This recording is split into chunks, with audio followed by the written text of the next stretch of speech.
वो राह समय का घर घर नाद सुनो, सिंहासन खाली करो कि जनता आती है।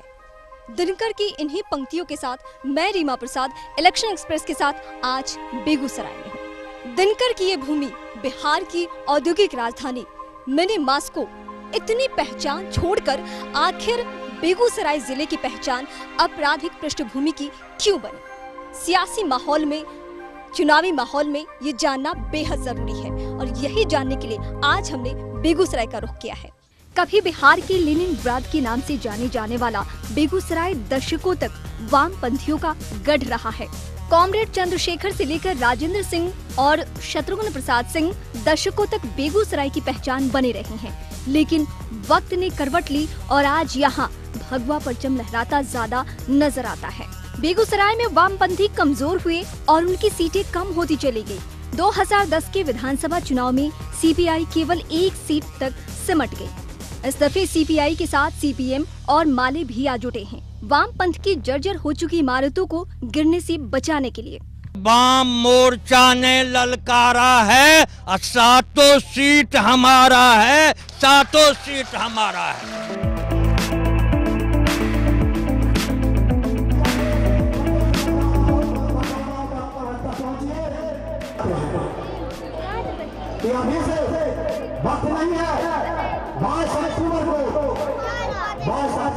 कम्युनिस्टों के गढ़ इस बेगूसराय को मिनी मास्को कहा जाता है। एक वक्त ऐसा था जब जिनके पास जमीन थी वो भी, जो मजदूर थे वो भी लाल झंडा के साथ हो लिए। बदले माहौल में राजनीति सीटों के आंकड़े के हिसाब से चलती है और उस हिसाब से अब कम्युनिस्ट पार्टी बेगूसराय में आखिरी सांस ले रहा है। लेकिन इस बार पूरी ताकत कम्युनिस्ट पार्टी लगा रही है कि वो यहाँ के माहौल को, यहाँ के समीकरण को बदल दे। देखना बेहद दिलचस्प होगा। आइए इसके लिए चलते हैं कम्युनिस्ट पार्टी के कुछ सीनियर लीडर्स के पास।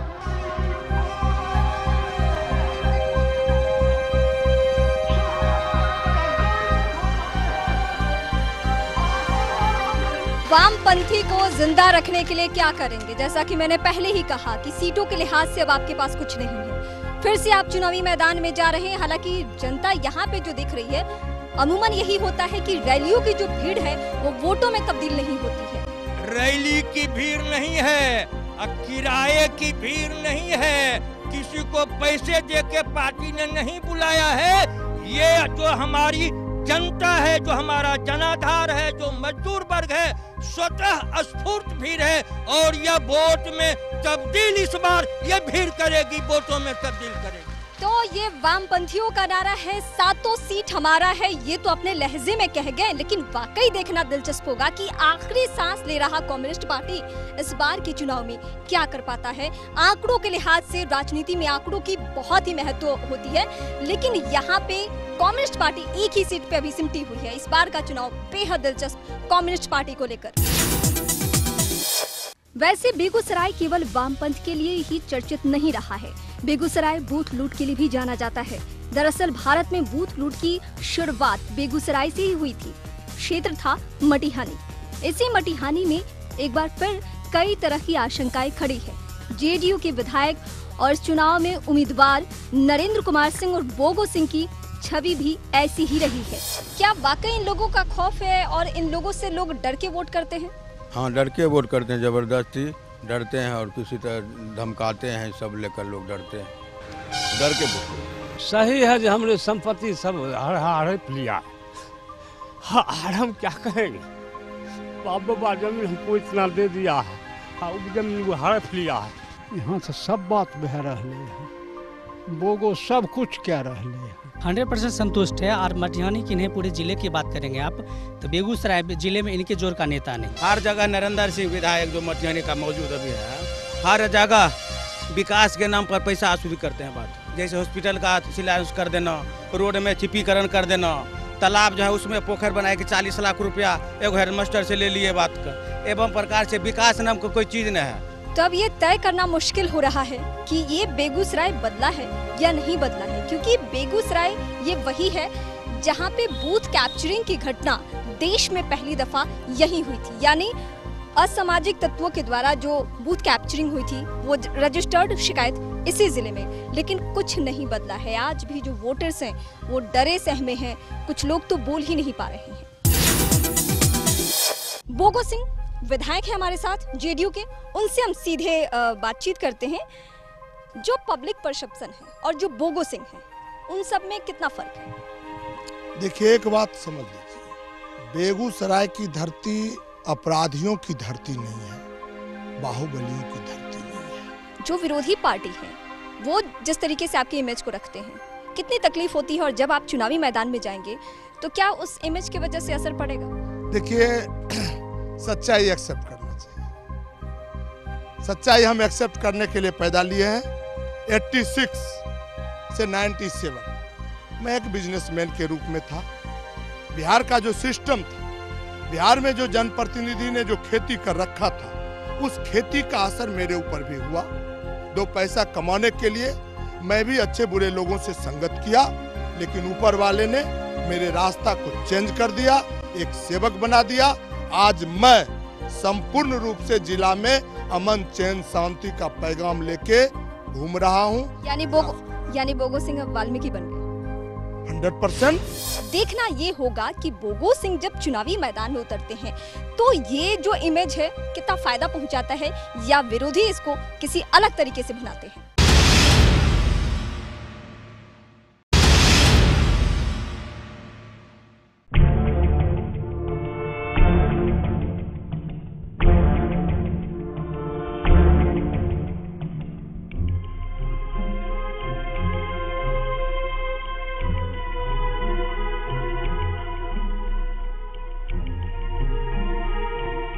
बेगूसराय क्या जगह है, ये जानने के लिए आज हम भी बेगूसराय जिले की पड़ताल कर रहे हैं।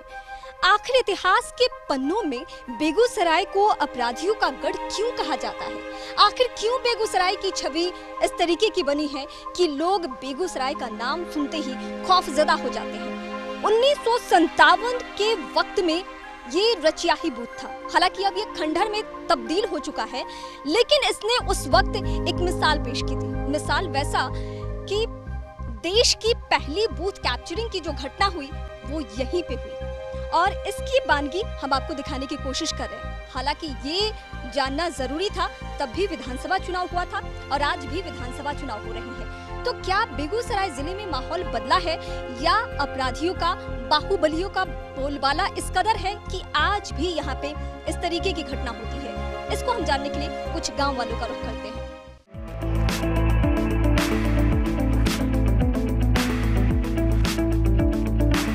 क्या हुई थी वो घटना संक्षेप में? संक्षेप में ये है कि ये बूथ था और राजापुर मछा का आदमी यहाँ मतदान देने के लिए आ रहे थे। रास्ता में ही जो है अटैक किया गया और मारपीट हुआ।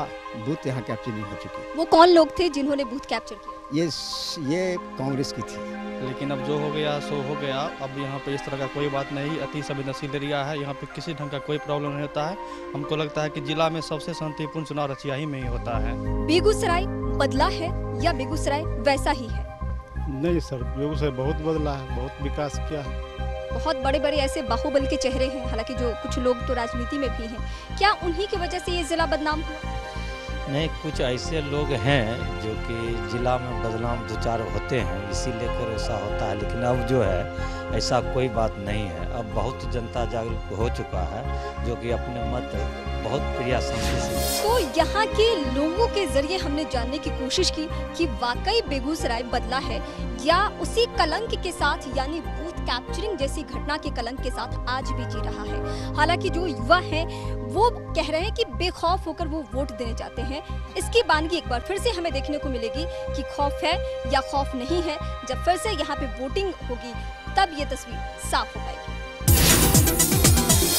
इस वक्त हम मटिहानी विधानसभा क्षेत्र के लरुआरा गांव में हैं। इस गांव की स्थिति से हम आपको वाकिफ करा दें। ये बीड़ी मजदूरों का गांव है। यहाँ के लोग फिक्र को धुएं में नहीं उड़ाते, बल्कि अपनी जिंदगी को ही धुएं में उड़ा देते हैं। यहाँ पे सरकार की तरफ से बीड़ी मजदूरों के लिए जो मूल्य है, जो उनकी मजदूरी का मूल्य है, वो 182 रुपए तय किए। लेकिन इन मजदूरों को पूरे दिन 1000 बीड़ियां बनाने में सिर्फ और सिर्फ 82 से 90 रुपए मिलते हैं। प्राइवेट कंपनियां इन पे इस तरीके से अत्याचार करती है। हालांकि तमाम दावों के बीच इनकी जिंदगी किस तरीके से गुजर बसर हो रही है, ये जानना बेहद जरूरी है। आइए आपको अपने साथ ले चलते हैं।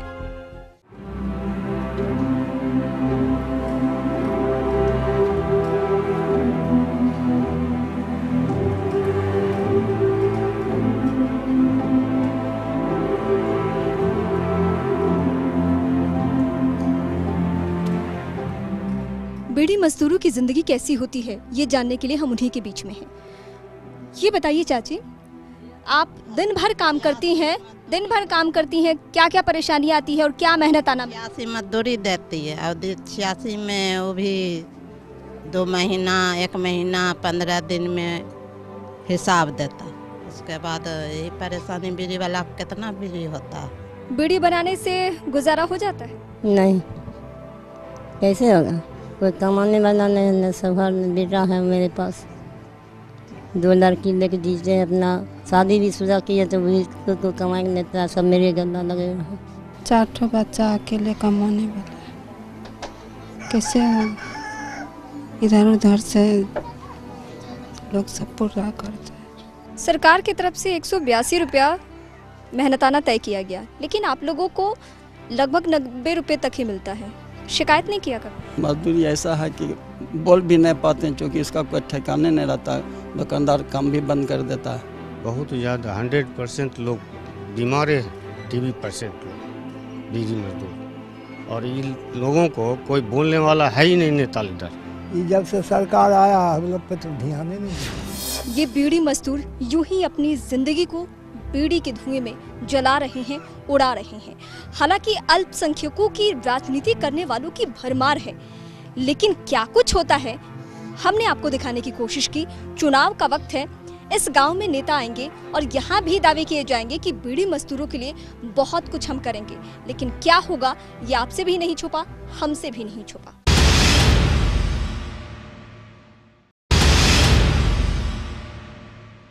ब्रेक के बाद एक बार फिर से आप सभी का स्वागत है। इस वक्त हम चौपाल में खड़े हैं और ये चौपाल हमने लगाई है दिनकर के गांव सिमरिया में। ये जानना जरूरी है कि आखिर बेगूसराय जिला किन किन समस्याओं से जूझ रहा है, आखिर इसे क्या चाहिए। ये सब जानने के लिए सबसे पहले तुम अपने लोकल रिपोर्टर का रुख करते हैं कि यहाँ पे क्या कमी है, क्या हुआ है। देखिए, सबसे बड़ी बात है कि ये औद्योगिक जिला है और यहाँ औद्योगिक इकाइयाँ हैं जो लगभग बंद हो चुकी है। एक रिफाइनरी को छोड़ दें तो औद्योगिक जिला की पहचान बनाने के लिए ऐसी कोई भी इकाई नहीं है। अपराधीकरण काफ़ी बढ़ गया है, आए दिन हत्याएं हो रही है, लूट हो रहा है। इस पर रोकथाम के लिए सरकार को जो कोशिश करनी चाहिए उसके लिए जनता में काफ़ी आक्रोश है। और जो बिजली पानी सड़क जैसे आम जगह की समस्याएं हैं वो तो यहाँ बरकरार रही। तो ये तमाम जो बातें हैं उस पर सरकार से इस बार विधानसभा चुनाव में जनता पूछ रही है कि आखिर क्या। चलिए जेडीयू का सीधे रुख करते हैं। बिहार की औद्योगिक राजधानी के तौर पर बेगूसराय जिले की पहचान, लेकिन और जो कल कारखाने हैं वो बंद हो चुके हैं और उसको उस रूप में डेवलप नहीं किया जा रहा है जैसा होना चाहिए। जी नहीं, ये सच्चाई नहीं है, ये सच्चाई है। ये दिनकर की भूमि है और यहाँ औद्योगिक नगरी के रूप में इसको हम लोग जानते थे। लेकिन विगत दिनों में जो राज्य सरकार के द्वारा जो भी योजनाएं देनी थी उस पे हम लोग अभी भी, चाहे वो सड़क का हो, पुल पुलिया का हो, और अभी तो बिजली के संबंध में जहाँ तक कहना है, बिहार सरकार के द्वारा आ रहा है 100 मेगावाट का, 500 मेगावाट का अभी थर्मल। बीजेपी ही बताए कि जो जेडीयू की तरफ से बातें आ रही है उसमें कितनी सच? देखिए, ये वर्तमान सरकार है, ये सिर्फ घोषणाओं की अंबार किए जा रही है। आज तक हमारे जो चीफ मिनिस्टर थे उन्होंने अगले विधानसभा में कहे कि यदि हम बिजली नहीं देंगे तो वोट मांगने नहीं। बिजली आ रही है लेकिन सिर्फ फिलामेंट रहता है, ना पंखा चल पाता है, न बल्ब जल पाता है। क्या ये दुर्दशा है। आज दिनकर हाई स्कूल में 4 साल पूर्व इंटर का विद्यालय बन गया, वहाँ पर न टीचर आया न कुछ आया, तो फिर क्या ये सरकार से क्या उपेक्षा, क्या बात कर सकते हैं। कुछ लोग हैं हमारे साथ। दिनकर की भूमि से ज्यादा जिले की पहचान आपराधिक भूमि के तौर पे रही है। क्या खौफ है इस बेगूसराय जिले में? ना वैसी बात नहीं है। अपराध तो हर जगह है, नवादा है, जमुई है, लखीसराय है, गया है, हर जगह। समस्या का है तो पानी का है, बिजली का है, सड़क का है, यही सब समस्या है। जो ये दिनकर जन्मभूमि में जो कोई भी आते हैं अपना रजिस्टर लोड करके चले जाते हैं, गांव के लिए कुछ नहीं होता। और सबसे बड़ी समस्या है यहाँ के किसानों को। आज चलकर देखा जाए हमारे फसल को किस स्थिति में है। जेडीयू की तरफ से कहा जा रहा है यहाँ सारी सुविधाएं दे दी, सब फोकस है, वो सब कोई काम आज तक जो है जिस दिन से एनडीए जदयू अलग हो गया उस दिन से बिहार में कोई विकास नहीं। लेकिन क्यों स्थिति ऐसी है कि रोजमर्रा की जिंदगी में लोग हर दिन परेशानियों से दो चार? यही तो विडम्बना है बेगूसराय की। जो जिनको बनाना है, जिनको करना है, उनको तो कोई कुछ कहते नहीं।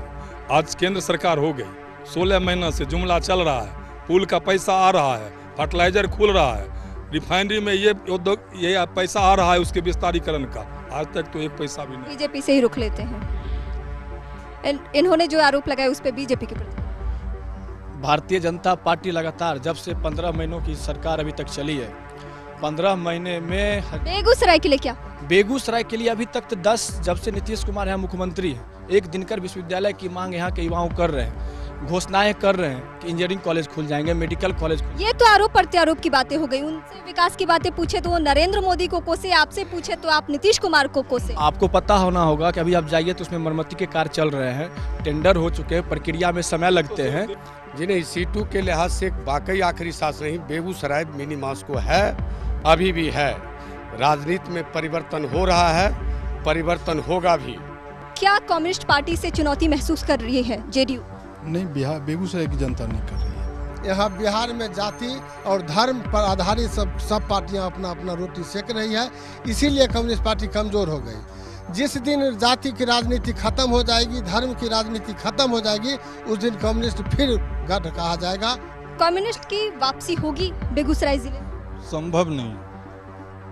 यहाँ दूर से ही आ रहे हैं नरेंद्र मोदी और इस बार उनको बिहार में मौका दिया जाएगा, उसके बाद देखेंगे आगे।